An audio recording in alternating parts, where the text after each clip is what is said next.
Congratulations! You've reached Section 6, the last of our 6 sections in this independent study package. I do hope you've been enjoying the process so far. This final section takes a look at practice-based evidence and presents you with some ideas about how you might use the information that you collect already in your clinical practice to contribute to the evidence base. Let's start by thinking about the 2 points of the EBP triangle that we haven't yet looked at. One of those was evidence concerning the preferences of a fully informed client. This is not something that I can point you in the direction of to any great extent. What I would suggest is that you reflect on your client group, on the sorts of information that you might collect from them, the sorts of preferences that they may express within your clinical practice, and how you might include those ideas within your clinical decision making. The third aspect talks about evidence internal to clinical practice. We all collect evidence, information within our clinical practice every day. So just take a minute now to think about the sorts of evidence you currently seek or collect that's internal to clinical practice. This might include information about client progress, it might include information on a daily basis or a sessional basis as to how the client is going.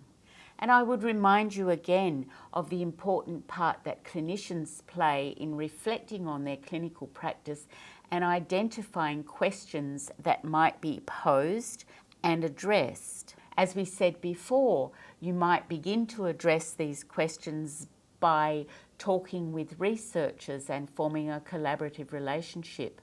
That's a fantastic thing to happen. You might also undertake to transform the evidence that you collect within your clinical practice into practice-based evidence. I'll take you back now to the process that we looked at earlier, the process of undertaking evidence-based practice. We said when we looked at this the first time that this looks as if it's largely to do with evaluating the external evidence. So when I was thinking about this particular presentation and the presentation at the 2014 conference, I thought maybe we need to look at developing a process for practice-based evidence. And I came up with an attempt at this. What I'm going to show you now is what was presented at the 2014 conference. We had lots of discussion there around this, and I'm expecting feedback from the participants that might allow me to tweak this particular suggested process. So I'd encourage you to think about how you might change this. And we will add to the end of this package an updated framework based on the feedback that I get from the participants in the conference. If you'd like to send further feedback about how we might update this, about whether it's useful, please do. I see this as an evolving framework that we can build together. So let's have a look at this in a bit of detail. The first step in the process, in my suggested process for practice-based evidence, remains much the same as the first step in the process of evidence-based practice. But I wanted to make it explicit here that the question needs to be relevant to your clinical practice, because this is a question that you're going to try and address within your clinical practice. When I presented this at the conference, one of the participants said, actually, before step 1, you need to identify the purpose for collecting evidence. So you might like to think about that as well. My second step in this suggested process is again to identify evidence-based resources that address the question. You're still going to need to have a look at the external literature. You're still going to need to consider the preferences of your client. You're also still going to need to critically appraise that evidence, but in this case it's really important, I think, to do this considering the impact of workplace constraints and your client's preferences. The fourth step in this suggested process is a new step. Here I'm suggesting that you might want to, not that you might, that you will want to identify the potential for evidence collection in your practice. You'll need to think about the evidence that you need and how you can collect that. Step 5 is again apply the evidence, including consideration of client preferences and importantly to document the outcomes. We're going to look shortly at single case design and you'll see how important documenting outcomes will be. And finally, step 6 in this process is again to evaluate the application of evidence and how you can improve it. And I'd like to think that you'll then cycle back to the first part of this process, that you'll see this as an evolving, continuous process of collecting evidence. So let's look now at an approach that you may be able to use within your clinical practice. This approach is called single subject design. And as the name suggests, this looks at individual participants. If you recall Sackett's definition of evidence-based medicine, it includes the notion of focusing on individual patients. This focus on individuals is something that's lost in large-scale randomised control trials, for example. These trials report averages. So within the averages, the individuals sometimes get lost. I can provide you with an example of this from my own research. In a study I undertook together with Julie Masterson, we looked at the early literacy abilities of Aboriginal children and compared that with the early literacy abilities of their non-Aboriginal peers, children in the same classes, in the same school. Now, the evidence on the achievement of literacy outcomes for Aboriginal children is very clear, a bit depressing and very clear that Aboriginal children don't achieve at the same levels as their non-Aboriginal peers. And indeed, when we looked at the averages for the children within our study, the Aboriginal children performed much more poorly than the non-Aboriginal children. It was a statistically significant difference. When we looked instead at the individual range of scores for the Aboriginal children and the non-Aboriginal children, what we found was that there were a number of Aboriginal children who performed within the same range as many of the non-Aboriginal children. So, by looking at averages, we painted all the Aboriginal children with the same brush. This wasn't the case. There were individuals who were doing just as well as their non-Aboriginal peers. And so the research question that comes out of that is, what are the protective factors, the facilitating factors that let some Aboriginal children perform in the same range as their non-Aboriginal peers? We haven't got as far as addressing that question yet, but it's certainly an important question. So the focus on individual patients is really important, and I think it's particularly important in our profession. So what is single subject experimental design? It's an approach that's used as a research tool, particularly with low incidence conditions. And we know that many of our client groups are relatively small, and so it's often not possible to find the large groups that are required by quantitative research. Single subject design is useful in evaluating intervention, and it's actually a useful way to undertake intervention quite often. It's useful for those complex clients. You know, the children you see, and even after 20 years in the profession, you say when you see them, I've never seen a kid like this before, or I've never seen an aphasia like this before. So this approach lets you look at individuals and to look at complexity.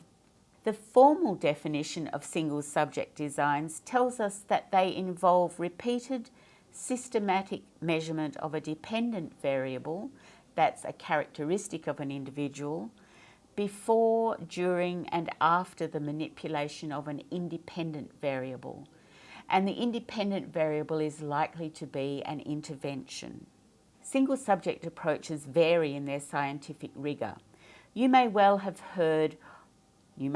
produced case studies of single subjects. These fall at the less scientifically rigorous end of the continuum. The more careful the measurement, control and manipulation over variables, the more valid the conclusions that can be drawn. So from a case study, which is typically not very systematic, not controlled, anecdotal and descriptive, there's little control or manipulation of variables, so it's less scientifically rigorous. Quasi-experimental single case design, on the other hand, has a number of characteristics that make it more scientifically rigorous. For example, there's repeated measurement of the dependent variable, the characteristic that we expect to change, and that allows for comparison within the subject. The measurement needs to take place early, frequently, and consistently. It needs to be done frequently so that we can identify change as it happens. It needs to be done consistently using the same tools so that we can be more sure that the change we see is attributed to real change, not to a difference in the way we're measuring the change, or we're measuring the behaviour rather. So quasi-experimental single cases do this early, systematic and frequent measurement. What they lack, which would make them more scientifically rigorous, is a control. On the most scientific end, we have single subject experimental design, which has all the characteristics of quasi-experimental single case design, but includes control. And this level of control means that we're actually producing research evidence that is of a high level. Case studies are not at a high level. According to the Oxford Centre for Evidence-Based Medicine 2011 framework, case control studies or case series are level 4, so not very high level evidence. But systematic review of N of 1 trials is level 1 when responding to some sorts of questions. Medicine uses the term N of 1 trials. Within speech pathology, psychology and various other professions, we tend to use the title single case experimental design. They're essentially the same thing. So what we can see here is that we need more N of 1 or single case experimental design research in order to provide the food for systematic review and provide us with level 1 evidence, which is the highest level. So, what are the features of single case design? We've talked a bit previously about the fact that there are repeated measures. Participants are their own controls, and there's an emphasis on experimental replication. What this means is that there's a need to describe very clearly the characteristics of the participant and the characteristics of the intervention that's taking place. Experimental replication is important because we need to know that if we adopt the same processes with the same type of client, we have a reason to expect a particular type of outcome. That level of description is also necessary for larger scale quantitative studies, for randomized control trials. What they lack is the same sort of certainty that the same type of client will arrive at the same outcomes, because in that case we're looking at averages, not individual results. Single case research is often presented graphically and analysed visually.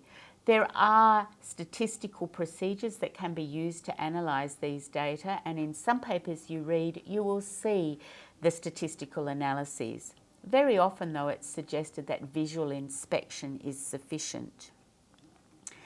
So data is presented as a time series display of the individual outcomes. If you look at the example on the screen, the data are presented as a time series and the analysis is usually done visually. Time is typically plotted on the horizontal axis of the graph and accuracy on the vertical. In this example, you see on the left-hand side of the screen 4 points which take place before the intervention is introduced. This is the baseline period, and it's typically recommended that a minimum of 3 baseline points is needed. After intervention is introduced, we look for a change in the behaviour. In the example you're looking at here, you can see that we are having a behaviour that's increasing, and hopefully that's our goal. In speech pathology, it typically is the case that we want behaviours to increase. So production of a particular sound, production of particular syntactic characteristics. Sometimes we'd rather see the behaviour decrease, stuttering for example. So we'll be looking for change that takes place in a different direction. There are a number of advantages associated with the use of single subject designs. They let us think about idiosyncratic variables, things that are relevant only to a particular individual.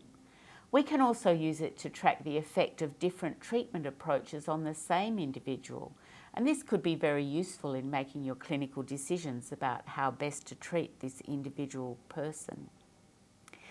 It also lets us evaluate components, treatment components, by systematically adding or deleting them.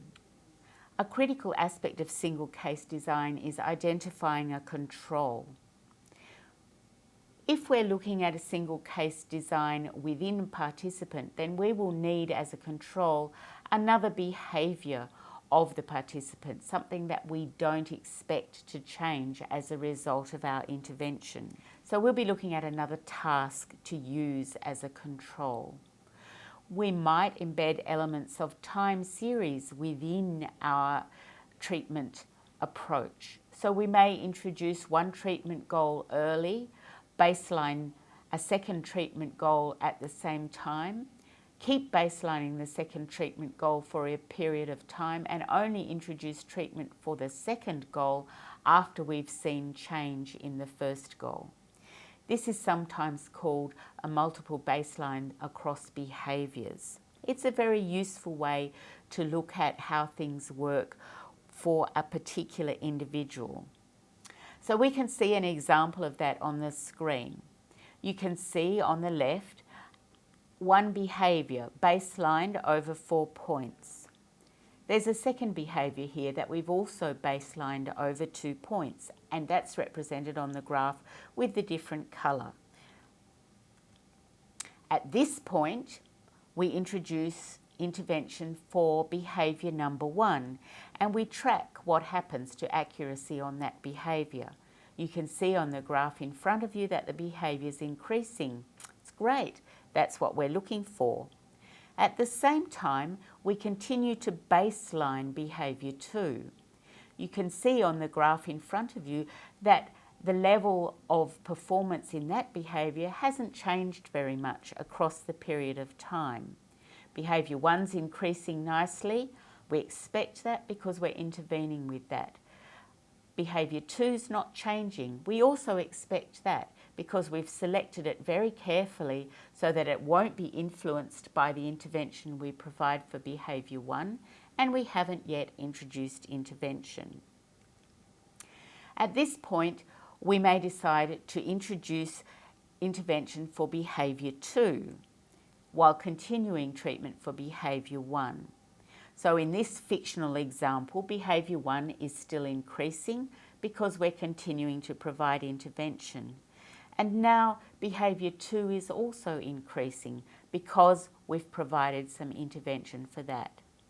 At some point, obviously, you may decide to discontinue treatment for one or both of these behaviours. A feature of single subject case design is that we have the capacity to do a follow-up measurement. So we can finish our intervention and then come back after a specified period of time, have another look at the behaviour, track the accuracy, graph the accuracy. We can come back and check the accuracy of our two behaviours at some period of time after intervention's finished. We'll be looking for maintenance of the behaviour because that's what our profession is about, changing behaviour and maintaining the behaviour. We might see a small drop-off in accuracy from the intervention period, but we will certainly be looking to see maintenance of the behaviour at a really good level. I've deliberately not included labels for the behaviours in this example because I wanted to give you the opportunity to think about behaviours from your own clinical practice that you might treat in this way. But just to give you an idea, in the area of child phonology, behaviour 1 might be velar fronting, treatment for velar fronting, and behaviour 2 might be stopping of fricatives. It's important that the two behaviours shouldn't be influenced by each other potentially, because that will take away your certainty that it's your intervention that's making the difference. What we've talked about here is called multiple baselines within participants. We have a single participant and we're looking at multiple behaviours within that participant. There's a variation of single subject case design that may also be useful for you, in which the intervention is kept the same, but it's used across a number of different participants. I'm not going to go into that design here. You might come across it in the literature. If you'd like to find out more about this, do feel free to contact me. My email address is included at the end of this package and I'd be very happy to hear from you. This seems like a good point to ask you to stop the presentation and to go away and do some research around this particular design. So what I'd like you to do is to search the database for a speech pathology study that uses a single subject experimental design. It might be across subjects, it might be within subject. I would think that single subject design put into your search engine will help you to come up with such a study. I want you to read the study analytically.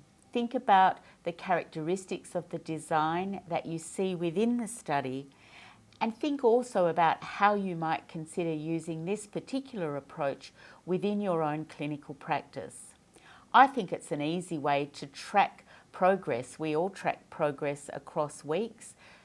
This just formalises it a little and makes evidence that you can actually use to support what you're doing.